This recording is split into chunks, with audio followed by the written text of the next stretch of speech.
everyone, those are watching this video. In this video, we are going to understand the chapter number 5. Chapter name is Mineral and Energy Resources. So, my dear friends, in this chapter, we understand what is mineral and what is the energy resources. So, as we discussed in the previous chapter, many more things related to our geography, related to our industries, related to our geographical phenomena of the earth, what is the rotation, what is the revolution, many things we are discussing there. So my dear friends, we are going to start from very initial in this chapter, and I make a request to everyone, please go through my each and every lecture, which is much more beneficial for you. If you are in any class, please go through your class by class your lectures. Find it is much more beneficial for you. Second thing, I want to make a request to you, please like and subscribe, because it will gives me much more help uh, for proceeding my videos. If you had not please like and subscribe also my channel. So let's start today's topic. Actually, we use different things in our daily life which are made from metal. सो ये चीज़ें हम लोग जब बात करते हैं कि यानी कि जैसे हम चाकू यूज कर रहे हैं घर में, तो चाकू किससे बना होता है? मेटल से बना होता है, ठीक है। हम लोग क्या करते हैं घर में, यानी कि मतलब पतीला यूज करते हैं, चूल्हा यूज करते हैं और लाइटर यूज करते हैं, ये सभी ना किसी मेटल से बने होते हैं, ठीक है। जैसा कि हमने स्टडी कर रखी है पीछे इन सभी के बारे में, ठीक है। सो स्टडी में यानी कि अर्थ की क्रस्ट के बारे में हमने पढ़ रखा है, ठीक है, किससे बनी होती है, डिफरेंट डिफरेंट, यानी कि इम्बोर्डेड इन द रॉक्स, यानी कि वो बहुत सारी यानी कि रॉक्स यानी कि फॉर्मेशन होता है उसका है, ठीक है, बनी होती है उनसे है, ठीक है। और दूसरी बात क्या है, वेरियस मेटल आर एक्सट्रैक्टेड, बहुत सारी जो मेटल्स होती हैं वो इससे एक्सट्रैक्ट की जाती हैं, उससे यानी कि निकाली जाती हैं, ओके। फ्रॉम दीज, इन सभी से मिनरल आफ्टर द रिफाइनमेंट, यानी कि कहने का मतलब यानी कि जो मिनरल्स हैं इससे रिफाइनमेंट करने के बाद निकाले जाते हैं, ओके। उसके बाद minerals are indispensable parts of our lifes, कहने का मतलब यहाँ पर ये है कि मिनरल्स जो हैं वो हमारी लाइफ का इंडिस्पेंसिबल यानी कि एक पार्ट होते हैं, ठीक है। पहली बात तो ये। फिर कह रहा है कि ऑलमोस्ट एवरीथिंग, जितनी भी चीज़ें हैं वो किसी ना किसी यानी कि जो बनी है मतलब किसी ना किसी मिनरल से बनी है, मतलब ठीक है। चाहे वो छोटा सा एक पिन हो, चाहे वो यानी कि एक बिल्डिंग हो जो टावर जैसी बड़ी हो, ठीक है। कलर चेंज कर लेते हैं, कलर कुछ अच्छा नहीं लग रहा, okay. So it is must, okay. So the railway lines and the tarmac, जो यानी कि पेविंग करता है, ठीक है, of the roads and implements and the machinery too are made from the minerals, यानी का मतलब यानी कि जितनी भी हमारे इम्प्लीमेंट्स हैं, जितनी भी हमारी यानी कि रोड से रिलेटेड, यानी कि जो भी चीज़ें मैं बता रहा हूँ उनके बारे में, जैसे हमारी कार हो गई, बसेस हो गई, ट्रेन्स हो गई, ठीक है, एरोप्लेन्स हो गई, ये मैन्युफैक्चर किया गया है मिनरल से ही, ठीक है। और दूसरी बात मैं तुम्हें बताऊँ, ये किसी ना किसी यानी कि अगर देखा जाए तो कहीं ना कहीं से हमें ये पता चल जाता है कि ये किसी ना किसी मिनरल से बने हैं, किसी ना यानी कि हमारे अर्थ के किसी ना किसी मिनरल से बनकर बाहर आए हैं, ठीक है। आज की बात करें यानी कि इवन जैसे कि अगर हम बात करें जो हम लोग यानी कि फूड खाते हैं तो उसमें भी बहुत सारे न्यूट्रिएंट्स होते हैं, मिनरल्स होते हैं, जो हमें मदद करते हैं हमारी बॉडी को ग्रोथ करने में, हमारे यानी कि हमारे पॉस्चर को बढ़िया बनाने में, ठीक है। हमारी यानी कि हड्डी की यानी कि जो मतलब ग्रोथ होती है उसको यानी कि बढ़ाने में मदद करते हैं, ठीक है। ये सभी चीज़ें हैं जिनको हमें जानना चाहिए, बहुत ज़रूरी है हमारे लिए, ठीक है, ओके। सो नेक्स्ट पैराग्राफ पर आते हैं। और एक चीज़ मैं आपको बताना चाहूँगा, वो क्या है कि अगर हम बात करें जैसे टूथपेस्ट के बारे में, हम लोग क्या करते हैं, सुबह उठे और क्या कर लिया, हमने लिया थोड़ा सा टूथपेस्ट अपने ब्रश पर और यानी कि दांतों को रगड़ना स्टार्ट कर दिया। सर क्या हमने जाना कभी कि आखिरकार ये जो टूथपेस्ट है, ये इसमें यानी कि जो मतलब कौन सा ऐसा मतलब यानी कि ऐसा कौन सा यानी कि केमिकल मिला हुआ है जो हमारे दांतों को साफ़ कर देता है, मतलब हमारे यानी कि हमारे दांतों को साफ़ तो करता है, मतलब कोई कोई ऐसे ऐसे भी होते हैं जो हमारे यानी कि दांतों का यानी कि दर्द भी मिटा देता है, जैसे सेंसोडाइन एक बात करते हैं, मतलब बहुत सारे ऐसे पेस्ट हैं। तो मैं मोस्टली अगर देखा जाए तो उसमें कौन सा केमिकल मिला होता है, तो मैं बात करूँ मेनली उसमें क्या होता है, जो फ्लोराइड होता है वो उसमें मिला होता है और यानी कि दांतों को साफ करने का काम करता है। तो यही था इस पैराग्राफ में, आगे बढ़ते हैं। सो अब मैं दूसरी बात करूँ, यानी कि जितनी भी लिविंग थिंग्स हैं, जैसे मान लो चाहे ह्यूमन बॉडी हो, चाहे यानी कि कोई भी हो, उन्हें भी मिनरल की ज़रूरत होती है, ठीक है। मिनरल चाहिए ही चाहिए होता है, क्यों? क्योंकि उनको मैंने बताया, जैसे यानी कि अगर बात करूँ लगभग 99% जो लोग हैं उनको यानी कि फूड स्टफ में यानी कि जो भी चीज़ें ज़रूरत होती हैं ये मिनरल्स की। आखिरकार मिनरल है क्या? ठीक है, तो मिनरल के बारे में बात करते हैं।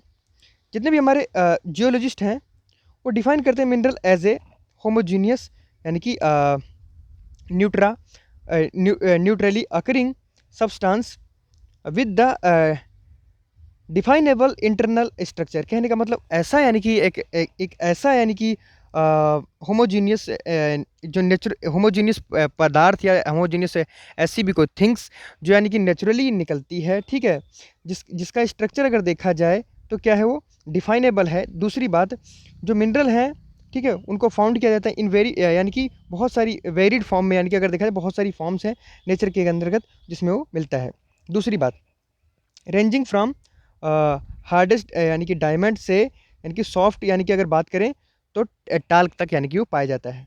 ठीक है, कहने का मतलब यहाँ पर यह है कि वो यानी कि हार्डेस्ट मतलब यानी कि अगर कठिनाई में मतलब कठोर में देखा जाए मिनरल, तो यानी कि एक डायमंड अगर हाथ में लेकर देखना तो बहुत यानी कि कठोर होता है। ठीक है, सो उसके केस में अगर देखा जाए तो डायमंड जो है बहुत ही कठोर होता है, जो टैल्क होता है बहुत ही सॉफ्ट होता है। तो दोनों ही मिनरल के फॉर्म है। ठीक है, सो एक मिनट,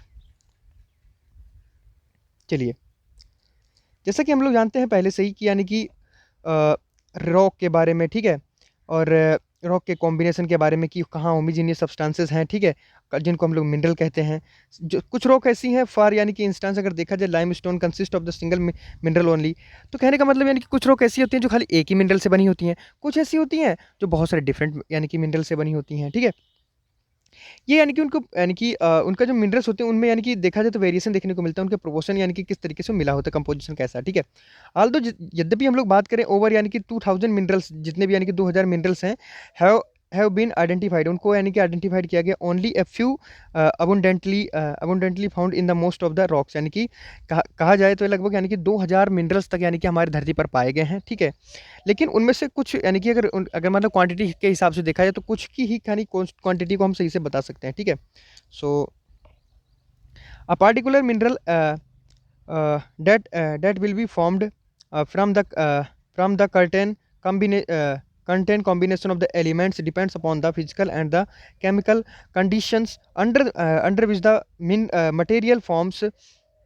या ओके, कहने का मतलब यहाँ पर यह है कि एक पर्टिकुलर मिनरल जो यानी कि फॉर्म होता है कहाँ से, यानी कि कुछ किसी कॉम्बिनेशन से मतलब मिलकर बनता है। ठीक है, दूसरी बात ऑफ द यानी कि एलिमेंट, और दूसरी बात डिपेंड करता है किसके ऊपर, उसकी physical and the chemical properties, यानी कि कहाँ से बन रहा है और किस तरीके से बन रहा है, कितना लेयर है, कितना यानी कि सॉफ्ट है या हार्ड है, इस तरीके से डिपेंड करता है। ओके, दूसरी बात, जो कंडीशन यानी कि कंडीशन फॉर अंडर यानी कि जिस जिस वो कंडीशन पर भी डिपेंड करता है जिस कंडीशन में वो बन रहा है। पहली बात तो ये। Okay, this this turns this this in turns results in a wide range colours, यानी कि वो कलर्स में भी यानी कि उसको यानी कि मतलब वो भी देखने को मिलता है, मतलब यानी कि उसके कलर में भी कुछ वेरिएशन देखने को मिलता है। पहली बात तो ये। हार्डलेस यानी कि crystal forms, lustre and density in a particular minerals process, geologists use these properties to classify the minerals। कहने का मतलब यहाँ पर यह है कि अगर मैं बात करूँ कि इसमें यानी कि कौन सा हार्डनेस है, किसके अंदर लस्टर लस्टर का गुण है, ठीक है, किसकी डेंसिटी कैसी है, पार्टिकुलर यानी कि ये सभी मिनरल्स के में देखा जाए कि देखा जाता है कि अगर उसके मतलब उसकी प्रॉपर्टीज को फाइंड आउट करना है तो उसके अंदर देखा जाता है कि किसके अंदर कैसी गुण है, कैसा क्या है, सब कुछ ये देखा जाता है। ठीक है, ओके, सो ये खुद से पढ़ लेना, यानी कि जो स्टडी ऑफ द यानी कि study of mineral by the geographer and geologist, ये खुद यानी कि कहने का मतलब वो जानना चाह रहे हैं कि यानी कि आखिरकार ये मिनरल्स हैं इनका यानी कि कहाँ का कैसा डिस्ट्रीब्यूशन है। तो वो बताते हैं कि यानी कि जो मिनरल है ये नहीं है कि हर जगह एक धरती के ऊपर एक बराबर यानी कि मिनरल्स बटे हुए हैं, ऐसा नहीं है।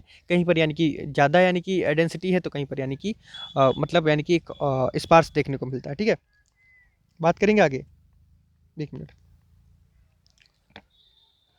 आगे मिलता है कि mode of the occurrence of the minerals. कहने का मतलब यहाँ पर ये कि जो मोड है यानी कि कैसे यानी कि मिनरल्स अकर होते हैं। So where are the minerals found, यानी कि अब दूसरी बात ये है कि आखिरकार ये बताइए कि मिनरल कहाँ मिलता है एक्चुअल में।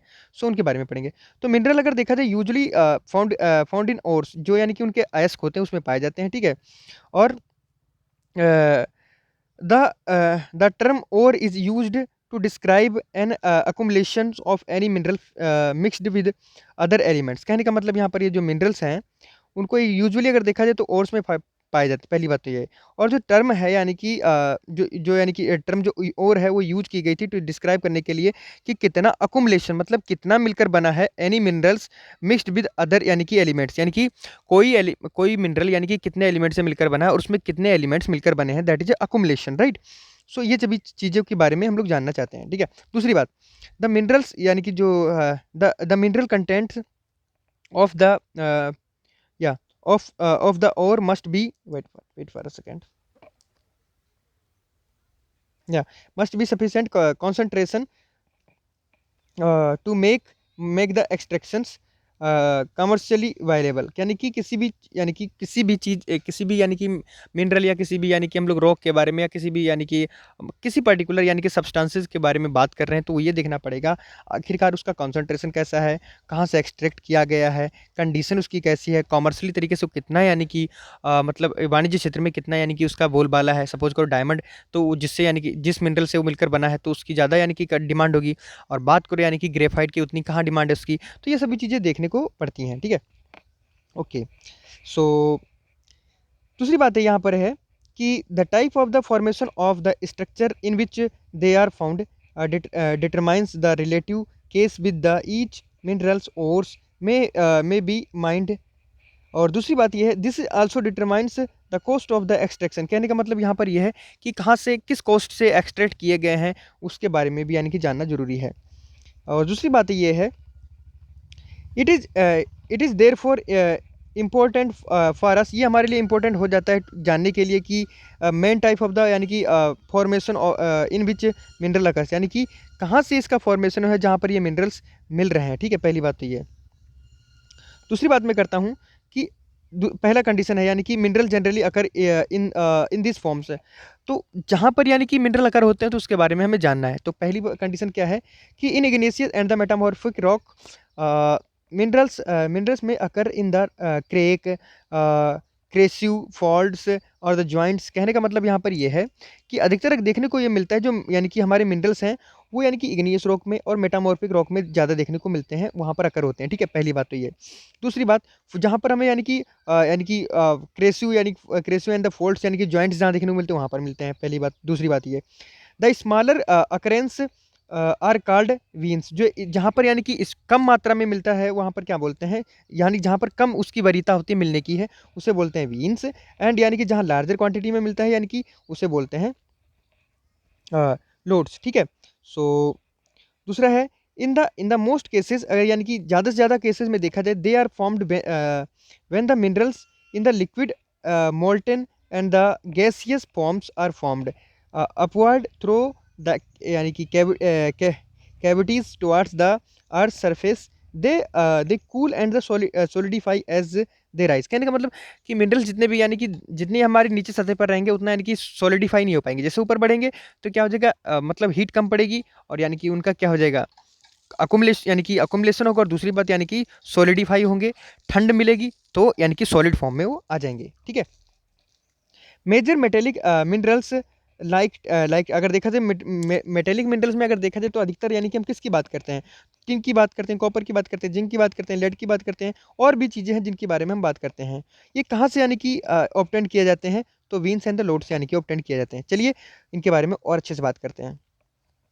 जो सेकंड है वो बोल रहा है कि in the sedimentary rocks number of minerals occurs in the bed and bed और लेयर्स। कहने का मतलब यहाँ पर ये है कि अगर सेडिमेंट्री रॉक्स में बात करें तो नंबर ऑफ मिनरल्स जो अकर करते हैं कहाँ पर, बेड्स में, और यानी कि जिसे हम लोग यानी कि लेयर्स भी बोलते हैं, मतलब कितनी कितनी लेयर के अंदर यानी कि देखने को मिलता है, कितनी लेयर तोड़नी पड़ेगी तब मिनरल मिलेगा। Okay, they have been formed as a result of the depositions accumulation and concentration in the horizontal and strata coal and some from of the iron are have been concentrated as a result of long periods under the great heat and pressure। कुछ नहीं है तो अनद। कहने का मतलब यहाँ पर यह है कि यानी कि जो कोल है एंड यानी कि कुछ अदर फॉर्म्स ऑफ द यानी कि जैसे हम आयरन की बात करें तो ये क्या है, ये कॉन्सेंट्रेटेड एज ए रिजल्ट अगर देखा जाए तो long period under the great, यानी कि ज़्यादा हीट मिलती है, जहाँ पर प्रेशर होता है वहाँ पर ये देखने को मिलती हैं। ओके,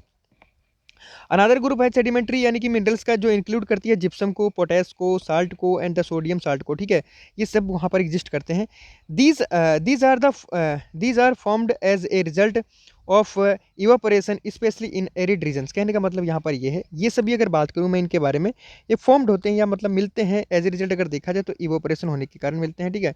स्पेशली जैसे साल्ट की मैं बात कर रहा था, तो साल्ट क्या होगा, यानी कि जैसे इवापोरेट होगा हमारा यानी कि वाटर, और वहाँ पर क्या हो जाएगा, जो यानी कि ज़्यादा डेंसिटी में यानी कि वाटर जो साल्ट घुला पड़ा था उसमें, अब वही वही बचेगा तो उसको हम लोग निकाल लेंगे, तो वो भी एक मिनरल है हमारे लिए। ओके, अब बात करेंगे जो हमारा लास्ट देखने को मिलता है, ठीक है। Another mode of the formation of involves the decomposition of the surface rocks and the removal of soluble constituents, leaving the residual mass of the weathered materials containing ores. Bauxite is formed this way. कहने का मतलब यहाँ पर यह है कि यानी कि अगर अदर भी हम लोग फॉर्मेशन देखें जिसमें यानी कि हमें इन्वॉल्वमेंट मिलता है, यानी कि यानी कितना डिकम्पोजिशन हुआ है यानी कि सरफेस ऑफ द रॉक्स का, ठीक है। एंड यानी कि कितना रिमूवल हुआ है, यानी कि कितना उसके अंदर सोल्यूबल यानी कि कंस्टिट्यूट्स मिला हुआ है, कितना उसे यानी कि लीव किया है, ये सभी चीज़ें बहुत डिपेंड करती हैं किसके लिए, यानी कि हमारे मिनरल के लिए, ठीक है। सो रेसिडुअल मास ऑफ द वीदर्ड, यानी कि मास ऑफ द वीदर्ड यानी कि मटेरियल्स की, यानी कि कोई मास है, मतलब किसी मटेरियल का मास कितना है, यानी कि वो विदरिंग के अकॉर्डिंग यानी कि उसमें यानी कि रेसिड्यू हुआ है, ठीक है। कंटेनिंग ओर्स, यानी कितने और ने उसे कंटेन कर रखा है। Bauxite is formed this way, यानी किसी तरीके से बाक्साइड भी फॉर्म होता है। बात करेंगे क्लासिफिकेशन ऑफ द मिनरल्स, यानी कि हम लोग बात करेंगे metallic and the non metallic and the energy minerals. कहने का मतलब यहाँ पर ये है, अगर मेटेलिक की बात करें तो मेटेलिक को 3 फॉर्म्स में बांटा गया। फर्स्ट इज ए फेरस, दूसरा इज ए नॉन फेरस, तीसरा इज ए प्रेसिशियस। और नॉन मेटेलिक में अगर देखा जाए तो यानी कि हम लोग उसमें खाली एग्जाम्पल लेकर चलते हैं, जैसे यानी कि mica salt and the potash sulphur and the granites and the limestones and the marble and the sandstone, these are the our non metallics, right. और अगर फेरस में बात करें तो हमारा यानी कि कंटेन करता है आयरन को, और यानी कि जैसे एग्जांपल में अगर देखा जाए आयरन है, मैग्नीज हो गया, निकेल हो गया एंड द कोबाल्ट, ये सभी यानी कि हमारे फेरस के फॉर्म हुए। नॉन फेरस की अगर बात करें तो हमारा कॉपर, लेड आयन यानी कि बाक्साइट, टिन को बात करता है, ठीक है। अगर प्रीसियस की बात करें जैसे स्टोन में आ जाता है, ठीक है, तो मतलब प्रीसियस मतलब बहुत ज़्यादा यानी कि महंगी जो यानी कि धातुएं हैं, स्टोन नहीं, ठीक है। सो उसमें हमें यानी कि देखने को क्या मिलता है, जैसे गोल्ड यानी कि सिल्वर हो गया, हमारा प्लेटिनम हो गया, ये सब महंगी धातुएं, ठीक है, तो ये प्रीसियस में आ जाती हैं। और एनर्जी में बात करें तो यानी कि कोयला जलाकर हम लोग एनर्जी पाते हैं, पेट्रोलियम जलाकर हम लोग यानी कि एनर्जी पाते हैं, और नेचुरल गैस को, ठीक है। ये सभी यानी कि फॉर्म्स थी जिस यानी कि जो हमारे एनर्जी मिनरल्स कहलाते हैं, ठीक है। दूसरा बात करेंगे आगे। ओके, चौथा बता रहा है कि सर्टेन मिनरल्स में अकर एज अलूवियल डिपॉजिट्स। कहने का मतलब यहाँ पर बहुत सारे ऐसे मिनरल्स हैं जो यानी कि अलूवियल डिपॉजिट्स में देखने को मिलते हैं, जैसे यानी कि इनमें देखा जाए तो sand of the valley floors and the base of the hills. These deposits are called, इन सभी को क्या कहा जाता है, यानी कि प्लेसर डिपॉजिट्स एंड यानी कि जनरली जो है कंटेन करते हैं क्या, मिनरल्स, और which are not correct by the water. So gold, silver, tin, platinum are most of the important among the minerals। यानी कि अगर इसमें से देखा जाए अलूवियल यानी कि डिपॉजिट्स में जो हमारे मिनरल मिलते हैं, तो उसमें हमें क्या देखने को मिलता है, अधिकतर हमें क्या देखने को मिलता है कि हमें उसमें देखने को मिलता है गोल्ड मिल जाता है, सिल्वर मिल जाता है, प्लेटिनम है, ये सब यानी कि उसमें से देखने को मिलते हैं। ओके, फिर उसमें से बात करें यानी कि हम जैसे यानी कि फिफ्थ नंबर बताता है कि ocean waters contains vast quantities of the minerals. यानी कि अगर ओशन वाटर में देखें तो बहुत सारे यानी कि हमें मिनरल देखने को मिलते हैं, ठीक है। उसमें अगर बात बट मोस्ट ऑफ उसमें से अगर यानी कि अधिकतर हमें क्या दिखते हैं, टू वाइडली डिफ्यूज, वो डिफ्यूज हो चुके हैं to be the economic significance. यानी कि अगर इकोनॉमिक पर्पज से देखा जाए तो उनका यानी कि ज़्यादा यूज़ देखने को नहीं मिलता है, ठीक है। और दूसरी बात मैं बोल रहा था, okay, however the common salt magnesium and bromine are largely drive from ocean waters. कहने का मतलब यहाँ पर यह है, अगर मैं बात करूँ जो कॉमन साल्ट हम लोग खाते यानी खाने वाला जो नमक है वो जो यूज करते हैं, मैग्नीशियम यूज करते हैं, ब्रोमाइन यूज करते हैं, ठीक है। खाने के लिए ब्रोमाइन नहीं यूज करते हैं, ठीक है। सॉरी, मैग्नीशियम और जो ब्रोमाइन ये थोड़ा अलग है, ठीक है। इनको भी यानी कि क्या देखा जाता है, लार्जली ये सारी ड्राइव किए जाते हैं कहाँ से, मतलब इनको ओशियन वाटर से निकाला जाता है। और दूसरी बात मैं बोल रहा था, द ओशियन बेड्स जो हैं ओशन बेड्स यानी ये भी हैं और are rich in the manganese nodules, यानी कि ये सभी किसमें यानी कि रिच ज़्यादा होते हैं, मैग्नीज नोड्यूल्स के अंतर्गत। दूसरी बात, India is Fortune have the Fairlie rich and varied minerals resources. कहने का मतलब यहाँ पर यह है कि इंडिया के अगर कॉन्टेक्स्ट में अगर हम लोग बात करना चाहें तो यानी कि हमारे अंदर हमारे यानी कि भारत के अंदर यानी कि फेयरली यानी कि रिच हमें देखने को मिलता है किसमें, यानी कि मिनरल्स में। और दूसरी बात यानी कि कहीं कहीं यानी कि डिफिशियंसी भी देखने को मिलती है, वेरी करता है कि कहाँ पर कौन सा यानी कि मिनरल है, यानी कि different forms of the minerals existing in this Indian land. अगर बात करें यानी कि these are the unevenly distributed, अगर यानी कि अनइवनली का मतलब यहाँ पर ये हो गया कि होमोजीनियस की तरीके से यानी कि ये लोग डिस्ट्रीब्यूटेड नहीं है, ये लोग यानी कि वेरी करते हैं according to the soil. Broadly speaking peninsular rocks contain most of the reserve, यानी कि रिजर्व्स, कहने का मतलब रिजर्व्स ऑफ द कोल। कहने का मतलब यहाँ पर यह है, यानी बड़े स्तर पर अगर देखा जाए तो यानी कि जो एक मिनट, हाँ, broadly speaking peninsular rocks contain most of the these reserves of coal. अगर पेनिनसुलर रीजन में हम लोग बात करें तो बहुत सारे हमें क्या कौन से मिनरल देखने को मिलते हैं, कोल, यानी कि मेनली उसमें से कोल देखने को मिलता है, और मेटेलिक मिनरल्स देखने को मिलते हैं, माइका, ठीक है, और बहुत सारी ऐसी यानी कि अदर नॉन मेटेलिक मिनरल्स भी हमें देखने को मिलते हैं। सेडिमेंट्री रॉक्स के कॉन्टेक्स्ट में अगर बात करना चाहे तो हमें वेस्टर्न एंड द ईस्टर्न यानी कि फ्लैंक्स ऑफ द यानी कि पेनिनसुला अगर देखने को मिलता है। इन द गुजरात में और असम में अगर हम बात करें, we have most of petroleum deposit, हमें यानी कि पेट्रोलियम के डिपॉजिट देखने को मिलते हैं। राजस्थान यानी कि क्या देखने को मिलता है, रॉक्स यानी कि rock system of the peninsula has the reserves of many non ferrous minerals, यानी कि राजस्थान और यानी कि जो पेनिनसुलर रीजन है उसमें यानी कि हमें बहुत सारे नॉन फेरस यानी कि मिनरल्स देखने को मिलते हैं। पहली बात तो ये, the the vast alluvial plains of the India are almost devoid of the economic minerals, यानी कहने का मतलब यहाँ पर यह है कि जो यानी कि हमारा जो बड़ा क्षेत्र, मतलब एक विस्तार का जो क्षेत्र है भारत का, उसमें यानी कि जो हमें प्लेन देखने को मिलता है नॉर्थ इंडिया का, उसमें ऑलमोस्ट अगर देखा जाए यानी कि डिवॉइड है किसके लिए, इकोनॉमिक मिनरल्स में, यानी कि उसमें इकोनॉमी के पर्पस से मिनरल को यानी कि एक्सट्रैक्ट किया जाता है। ठीक है, पहली बात तो ये, these variation exist largely because of the difference in the geological structure। कहने का मतलब यही कारण है कि इसके कारण जियोलॉजिकल स्ट्रक्चर में यानी कि थोड़ा विभिन्नता देखने को मिलती है, स्ट्रक्चर में थोड़ा विभिन्नता देखने को मिलती है। प्रोसेस किस तरीके से बना, time and the involve in the formation of the minerals, यानी कि वो भी यानी कि थोड़ा डिफरेंट दिखाई पड़ता है कि मिनरल में हम लोग कितना इन्वॉल्व हैं। चलिए बात कर लेते हैं कि डिस्ट्रीब्यूशन ऑफ यानी कि फ्यू मेजर यानी कि मिनरल्स इन इंडिया किस, ठीक है, तो ये हमें चीज़ हमेशा याद करके चलनी चाहिए दिमाग में, क्या कि concentration of mineral in the ore, these are extraction and the closeness to the market play an important role in affecting the economic valuability of the resource, thus to have thus to between the demand a choice has been made between the number of the possible options। कहने का मतलब यहाँ पर यह है कि ये सभी चीज़ें डिपेंड करती हैं कि कोई मिनरल कितना एक्सट्रैक्ट किया जा रहा है, वो डिमांड में कितना है और यानी कि डिमांड में कितना नहीं है। सो कहने का मतलब यहाँ पर यह है कि जिस चीज़ की डिमांड ज़्यादा होगी उसको एक्सट्रैक्ट ज़्यादा किया जाएगा, जिसकी डिमांड कम होगी उसको एक्सट्रैक्ट कम किया जाएगा। सपोज करो कोयला की डिमांड ज़्यादा है तो कोयला को एक्सट्रैक्ट किया जाता है। उसी के कॉन्टेक्स्ट में अगर देखा जाए